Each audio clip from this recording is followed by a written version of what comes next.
ونشهد أن لا إله إلا الله وحده لا شريك له ونشهد أن سيدنا ونبينا ومولانا محمدا عبده ورسوله صلى الله تعالى عليه وعلى آله وصحبه وبارك وسلم تسليما كثيرا كثيرا. أما بعد فقد قال النبي صلى الله تعالى عليه وسلم من تواضع لله رفعه الله. وقال عليه الصلاة والسلام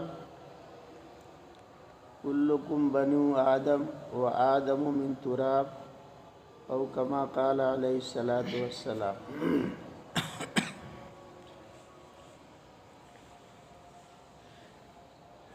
آپ حضرات دور دراز کا سفر اور مجاہدہ کر کے تشریف لاتے ہیں. حق تعالی آپ حضرات کی آمد کو قبول فرمائے اور آپ کے حسن ظن کے مطابق آپ کے ساتھ معاملہ فرمائے اور ہر جہت سے ایمانی ترقی نصیب فرمائے.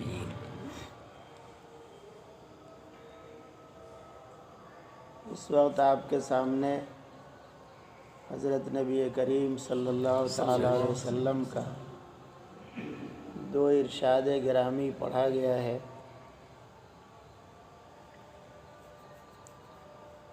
دونوں کا حاصل یہ ہے کہ انسان کو اور اہل ایمان کو تکبر سے بچنا چاہیے اور تواضع اختیار کرنا چاہیے.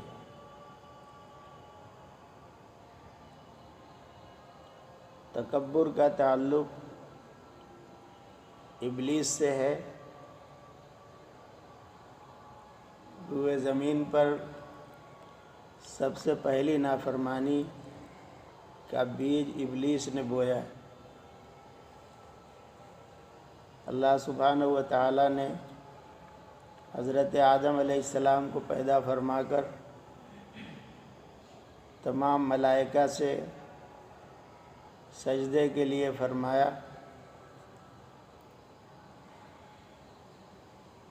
تو سب نے سجدہ کیا الا ابلیس. ابلیس نے سجدہ نہ کر کے اللہ کی نافرمانی اور اللہ کے حکم عدولی کا آغاز کیا اور جس چیز نے اس کو گمراہ کیا اور تباہی میں ڈالا وہ کبر ہے.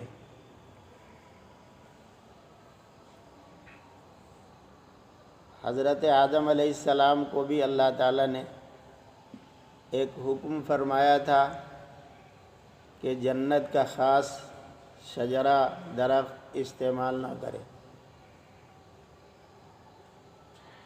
تو حضرت آدم علیہ السلام شیطان کے بہکاوے میں آ گئے کیونکہ اس نے بڑی خیر خواہانہ بات کی تھی. وقاسمہما انی لکما لمن الناصحین. ایک خدا کی قسم اور پھر خیر خواہی کا دعویٰ اور اسی کے ساتھ آدم علیہ السلام کے ذہن سے اللہ کا وہ حکم وَلَا تَقْرَبَ هَذِهِ الشَّجَرَةَ اوجھل ہو جائے اور غفلت ہو جائے. اس کے لیے اس نے سمجھایا کہ اللہ تعالیٰ نے جو آپ کو اس شجرہ سے منع فرمایا تھا یہ دوامی اور ابدی طور پر نہیں منع فرمایا تھا. یہ وقتی ممانعت تھی کہ ابھی آپ وجود میں آئے تھے اور داخل جنت ہوئے تو آپ کے معدے میں اتنی استعداد نہیں تھی کہ ایسی غذا استعمال کر سکتے، لیکن اب اتنا عرصہ گزر گیا ہے کہ آپ اس کو استعمال کریں گے تو آپ کو کوئی حرج نہیں ہوگا۔ اور بڑی بشارت یہ دی کہ آپ دونوں ہمیشہ ہمیش کے لیے جنتی ہو جائیں گے، کبھی جنت سے نکالے نہیں جائیں گے۔ تو اب ظاہر ہے کہ جنت میں کوئی ہو تو وہ نکالا جانا کیسے گوارا کرے گا، اور اس کو بتایا جائے کہ فلاں ترکیب سے، وہ فلاں چیز کے استعمال سے آپ کو ہمیشہ کی جنت مل جائے گی اور اس جنت سے کبھی باہر نہیں جانا ہوگا، تو کسے باشد اس کی طرف مائل ہوگا۔ اور اللہ کے عاشق کو اللہ کی قسم دلائی جا رہی ہے، خیر خواہی اور نہ بات کی جا رہی ہے، تو اس کے فریب میں حضرت آدم علیہ السلام نے شجرہ کا استعمال کر لیا۔ تو اب ظاہر ہے کہ یہ استعمال اللہ سبحانہ و تعالیٰ کی اللہ تعالیٰ کے حکم کے خلاف ہوا۔ اللہ تعالیٰ نے فرمایا تو وَلَا تَقْرَبَا هَٰذِهِ الشَّجَرَةَ، اور آپ نے استعمال کر لیا، تو نتیجے میں اس شجرہ کے استعمال کے سے جو تقاضے پیدا ہوتے ہیں، جنت اس کی جگہ نہیں ہے۔ اس لیے آدم علیہ السلام کو اور حضرت حوا علیہ السلام کو روئے زمین پر ڈال دیا گیا۔ وہ واقعہ سنانا مقصود نہیں ہے، بات یہ ہے کہ حضرت آدم علیہ السلام سے ایک چوک ہو گئی۔ اب یہ اس کو حضرت قاری طیب صاحب رحمۃ اللہ علیہ نے فرمایا ہے، لکھا ہے کہ اس کو نافرمانی نہیں کہیں گے۔ نافرمانی جان بوجھ کر کے حکم کی خلاف ورزی کا نام ہے، اور یہ جو خلاف ورزی ہے یہ بھول سے ہے، اجتہادی اور فکری غلطی سے ہے، اس لیے اس کو نافرمانی نہیں کہا جائے گا۔ قرآن شریف میں بھی فَأَزَلَّهُمَا فرمایا ہے، شیطان کی طرف نسبت کی، شیطان نے پھسلا دیا۔ لیکن اللہ تعالیٰ نے جن کے رتبے ہیں سوا، ان کی سوا مشکل ہے۔ جس کا جتنا مقام اور قرب کسی بڑے سے ہوتا ہے تو اس کے معمولی عمل پر، معمولی حرکت پر گرفت بڑی ہوتی ہے کہ میرا مقرب ہو کر، میرا درباری ہوتے ہوئے ایسا کیسے کر لیا۔ تو اللہ تعالیٰ نے اس کو عصا سے تعبیر فرمایا ہے۔ تو چوک ہو گئی، حضرت آدم علیہ السلام کو فوراً احساس ہوا، اور ربنا ظلمنا انفسنا وَإِن لَّمْ تَغْفِرْ لَنَا وَتَرْحَمْنَا لَكُونَنَّ مِنَ الْخَاسِرِينَ، فوراً توبہ پر آ گئے، اپنی غلطی کو تسلیم کیا، اور رب تعالیٰ کے سامنے برسہ برس روتے دھوتے رہے، مغفرت بھی ہوئی اور خلافت عرضی سے نوازے گئے، خلعت خلافت دی گئی۔ اور یہی نافرمانی ابلیس سے بھی ہوئی۔ اللہ تعالیٰ نے سجدے کا حکم فرمایا تو ابا واستکبر وکان من الکافرین، تو سجدہ نہیں کیا اس نے،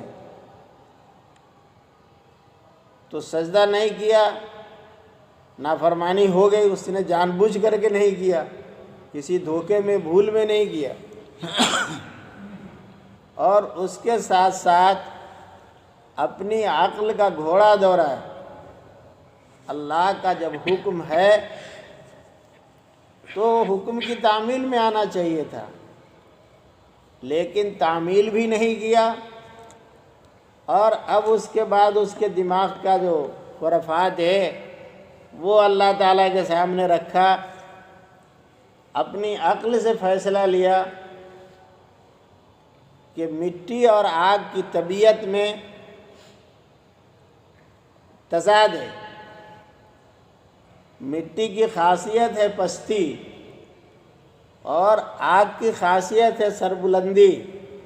آگ کو جتنا روشن کریں گے اس کا شعلہ آسمان سے باتیں کرے گا، اور مٹی کو کہیں فضا میں جا کر کے اوپر سے چھوڑ دیں گے کروڑ میل کے دوری سے بھی، تو وہ مٹی کا ڈھیلا کہیں نہیں رکے گا۔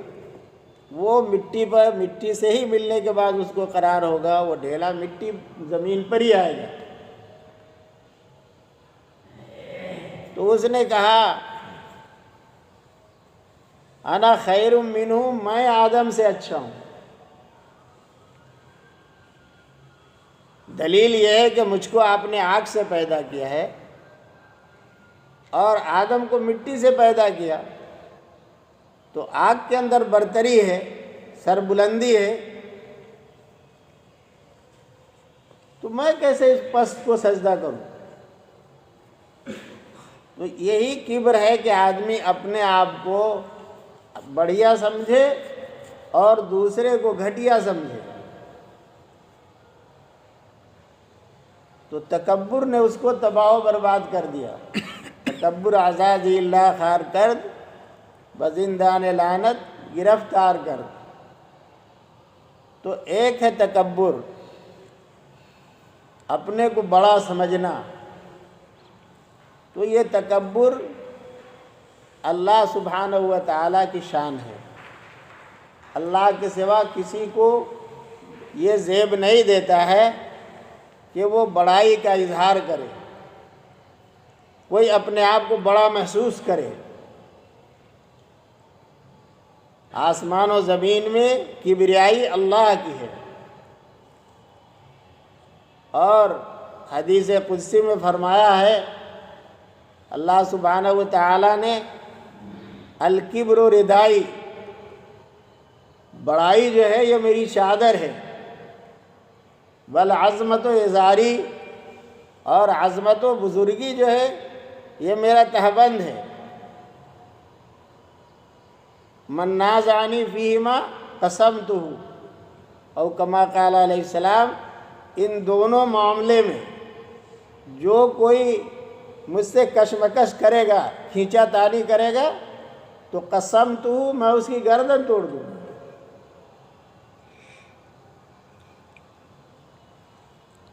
اس لیے انسان اور اہل ایمان کو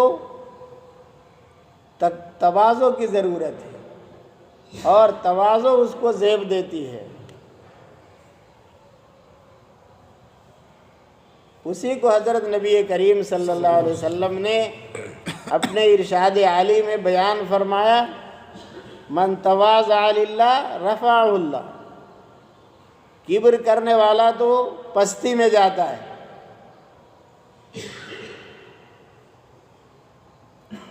جیسے کوئی آدمی پہاڑ پر چڑھتا ہے تو جھکتا ہوا جاتا ہے، اکڑ کے کوئی پہاڑ پر نہیں چڑھ سکتا، اور پہاڑ سے اترتا ہے نیچے کی طرف کو تو اکڑ کے اترتا ہے۔ تو جس میں اکڑ ہوگی، کبر ہوگا، وہ انجام کار پستی میں جائے گا، ذلیل ہوگا، اور جس میں تواضع ہوگی وہ انجام کار کامیاب ہوگا، باعزت ہوگا، ذلت و رسوائی سے محفوظ ہوگا۔ تو اب یہ تواضع کبر کا مقابل ہے، وہاں اپنے کو بڑا سمجھنا ہے، اور تواضع کا معنی ہے اپنے کو کمتر سمجھنا۔ تو تواضع اپنی اہمیت کے اعتبار سے اتنا اہم اور ضروری ہے کہ تواضع جس میں نہیں ہے تو وہ فرعون اور نمرود بنتا ہے، اور جس میں تواضع ہے تو وہ ساری دنیا میں چمکتا ہے۔ تو ایک تواضع کی اہمیت ہے، اور دوسرے تواضع کی حقیقت ہے۔ تو تواضع جو عربی کا لفظ ہے اس کے معنی اپنے آپ کو کمتر سمجھنا، ایک ہے کمتر سمجھنا اور ایک ہے اپنے آپ کو کمتر ظاہر کرنا۔ جیسے ہم لوگ اپنے آپ کو ظاہر کرتے ہیں، کوئی حقر لکھتا ہے، کوئی بندہ لکھتا ہے، کوئی فلاں لکھتا ہے، تو بظاہر لگتا ہے کہ بہت متواضع ہیں ہم، لیکن اگر اسی کو کوئی کہہ دے کہ ہاں واقعی آپ نالائق ہیں، لکھ رہے نالائق فلانا، ناکارہ فلانا، تو اگر کہہ دیا جائے پلٹ کر کے کہ ہاں آپ واقعی ناکارہ ہیں، اور اس پر اس کو کوئی ناگواری نہ ہو، تب تو واقعی ہے کہ اس کے اندر تواضع ہے۔ اور جو ناکارہ اور نالائق اور فلاں فلاں اس لیے کہہ رہے کہ ادھر سے آپ جواب میں کہیں نہیں حضرت آپ تو ایسے ہیں، نہیں حضرات تو آپ تو ایسے ہیں، تو یہ کہلوانے کے لیے اور اپنے کہے کی داد حاصل کرنے کے لیے اگر کرتے ہیں تو ظاہر ہے کہ یہ تواضع نہیں، تو تواضع ہے اپنے آپ کو حقیر سمجھنا، معمولی سمجھنا، بے حقیقت سمجھنا دل کے اندر۔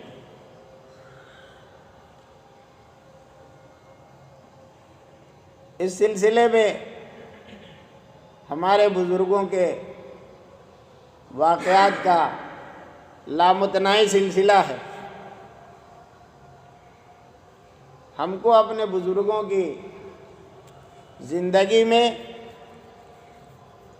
اپنے لیے راہ تلاش کرنا چاہیے۔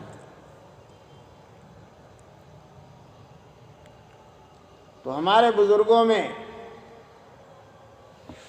حضرت شیخ الہند رحمۃ اللہ علیہ ہمارے اہل علم کے درمیان، اور ایک زمانے میں ہندوستان اور افغانستان اور ترکستان میں ان کا ڈنکا بجتا، جنگ آزادی کے تحریک کے علم بردار ہیں، تو ڈنکا پڑتا تھا ان کا، دنیا میں شہرت تھی، اور ہندوستان میں تو ہر جگہ حضرت شیخ الہند کی شہرت تھی۔ تو حضرت شیخ الہند رحمۃ اللہ علیہ کے ہاں ایک مہمان آئے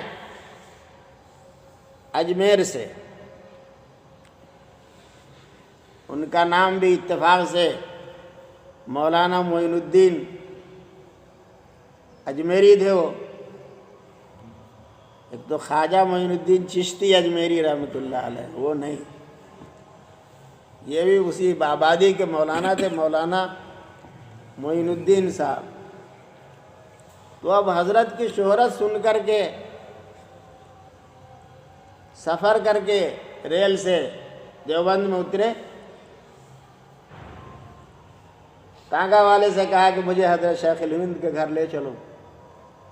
تو اب باہر کی دنیا تو جانتی تھی شیخ الہند کو، اور دیوبند والے شیخ الہند کو جانتے نہیں تھے۔ دیوبند میں حضرت کا نام تھا بڑے مولوی صاحب، تو اب ٹانگا والے نے کہا بڑے مولوی صاحب کی ہاں، تو کہا ہاں ٹھیک ہے بڑے مولوی صاحب کے لے چلو۔ اس نے لے جا کر کے حضرت کے دروازے پر اتار دیا، دستک دی، حضرت اندر سے بنیان لنگی پہنے ہوئے نمودار ہوئے۔ انہوں نے بتایا کہ حضرت مولانا محمود الحسن صاحب کو خبر کر دیجئے کہ معین الدین اجمیری زیارت کے لیے آیا ہے۔ تو حضرت نے فرمایا اندر تشریف لائیے، اندر بلایا، بٹھایا۔ اب گرمی کا زمانہ تھا، وہ بیچارے پسینے میں ہو رہے تھے، تو حضرت نے فرمایا، حضرت نے پنکھا جلنا شروع کر دیا۔ میں نے کہا میں کہہ رہا ہوں حضرت کو خبر کرنے کے لیے، تو ابھی آپ تشریف لائے ہیں، آپ گرمی سے پریشان ہیں، تشریف رکھیں، حضرت کو اطلاع ہو جائے، کروں گا۔ پنکھا جلتے رہے، پنکھا جلتے دیر ہو گئی، پھر انہوں نے تقاضا کیا کہ میں کہہ رہا ہوں خبر کرنے کے لیے حضرت کو کہ معین الدین اجمیر سے ملاقات کے لیے حاضر ہوا ہے۔ انہوں نے فرمایا خبر کرتا ہوں۔ اب اندر گئے، کھانا لے کے آ گئے۔ انہوں نے کہا میں تم سے کہتا ہوں حضرت کو خبر کرنے کے لیے، میں کھانے کے لیے نہیں آیا، میں تو حضرت کی ملاقات کے لیے آیا ہوں۔ فرمایا حضرت آپ کھانا کھا لیجئے اور حضرت سے ملاقات ہو جاتی ہے۔ تو کھانا کھلایا، پانی پلایا، پھر انہوں نے کہا کہ تم خبر ہی نہیں کرتے ہو۔ تو حضرت نے فرمایا کہ شیخ الہند تو کوئی یہاں پر ہے نہیں،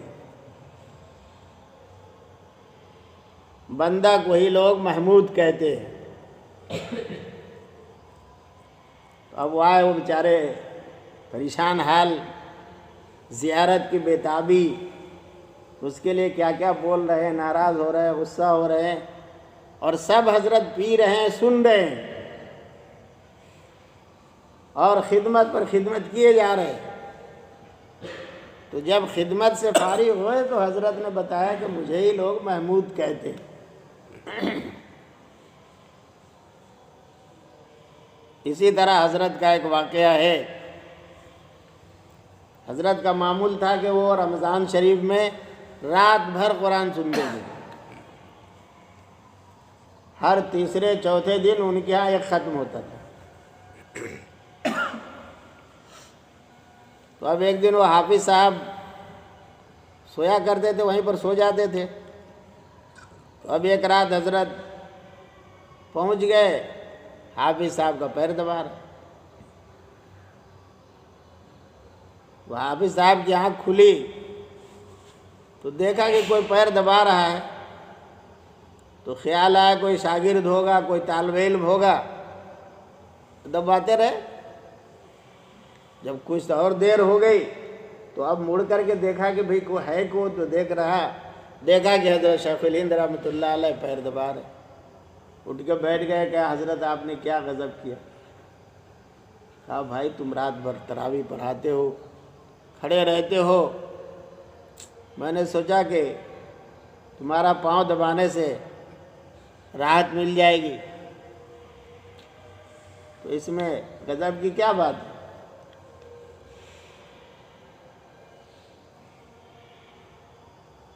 اسی طرح دارالعلوم دیوبند کے پہلے صدر المدرسین حضرت مولانا محمد یعقوب صاحب رحمۃ اللہ علیہ، جو حضرت تھانوی رحمۃ اللہ علیہ وغیرہ ان کے اساتذہ میں ہیں، دارالعلوم کے پہلے دور کے اساتذہ ہیں، جو ان میں حضرت صدر المدرسین ہیں۔ وہ بہت پہنچے ہوئے ولی تھے، دنیا میں ہی ان کو ان کی جنت اللہ نے دکھایا۔ اب وہ بات یاد رکھیے گا، ذہن میں آ گئی تو بتاتا ہوں۔ وہ حضرت کو ایک دن لٹک ہو گئی، دعا مانگ رہے، اے اللہ 3 لاکھ دے دے، اے اللہ 3 لاکھ دے دے، اے اللہ 3 لاکھ دے دے۔ مانگے جا رہے ہیں، مانگتے سو گئے۔ خواب میں دیکھا کہ ایک بہت بڑا سفید محل ہے، بالکل انڈے جیسا، اور اس میں طرح طرح قمقمے جل رہے ہیں۔ ٹہلتے ٹہلتے ایک مقام پر تشریف لے گئے تو دیکھا کہ وہاں روشنی نہیں ہے۔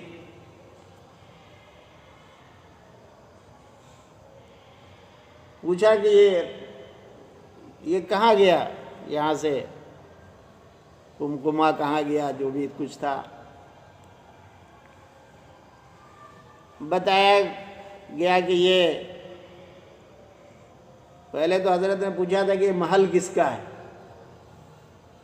اتنا شاندار محل بہت پسند آیا حضرت کو۔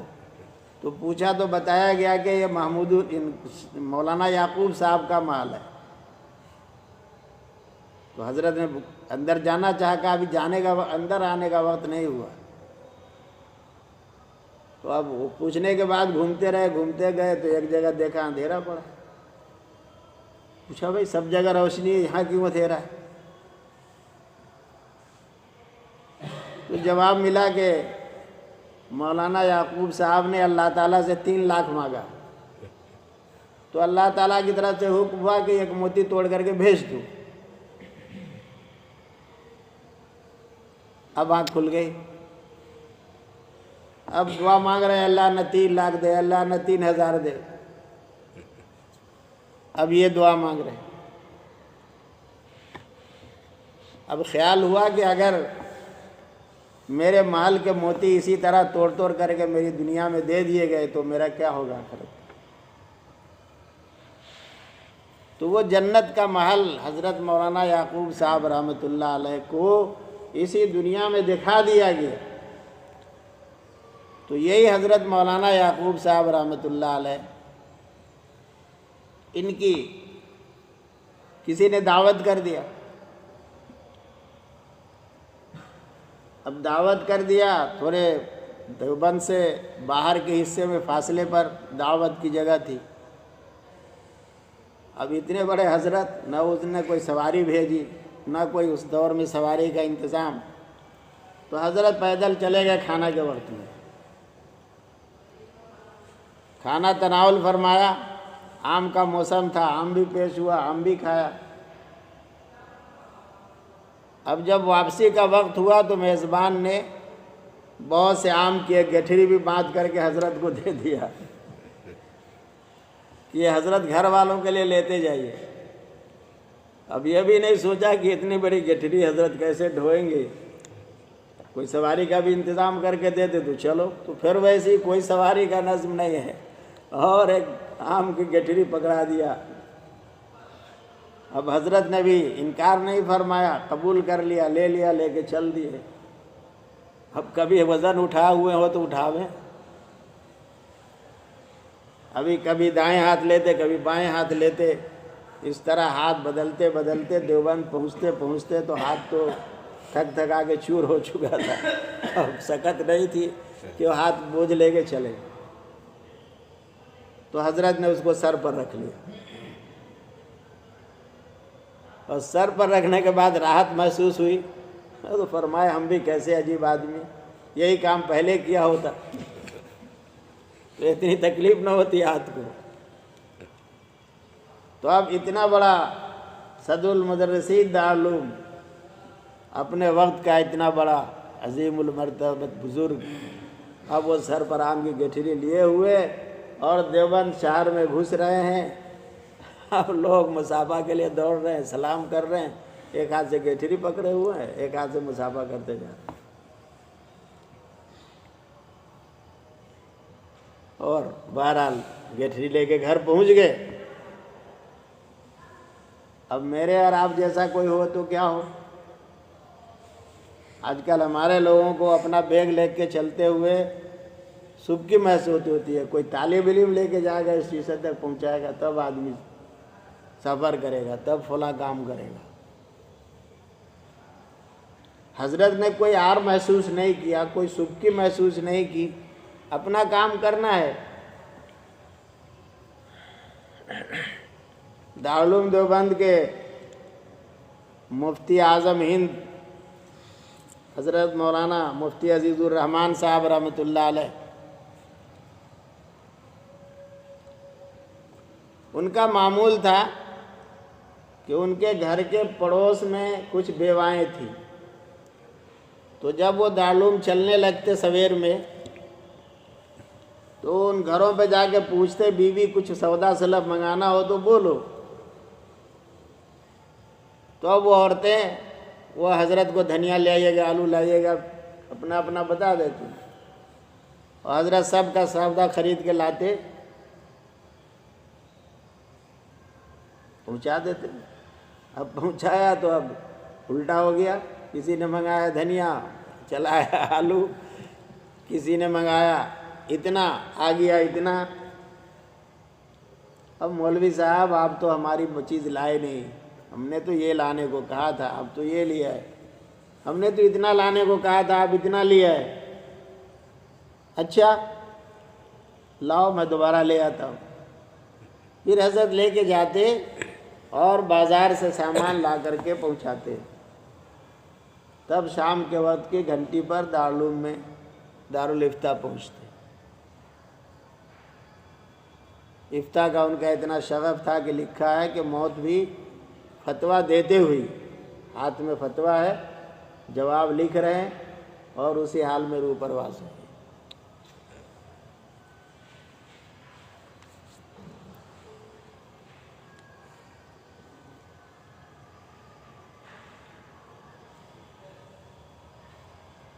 اسی طرح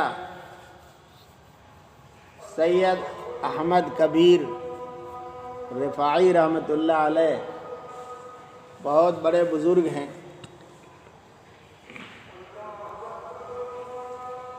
ان کو روضہ اقدس پر حاضری میں انہوں نے درخواست کی نبی کریم صلی اللہ علیہ وسلم سے اپنا دست مبارک باہر کرنے کا، تو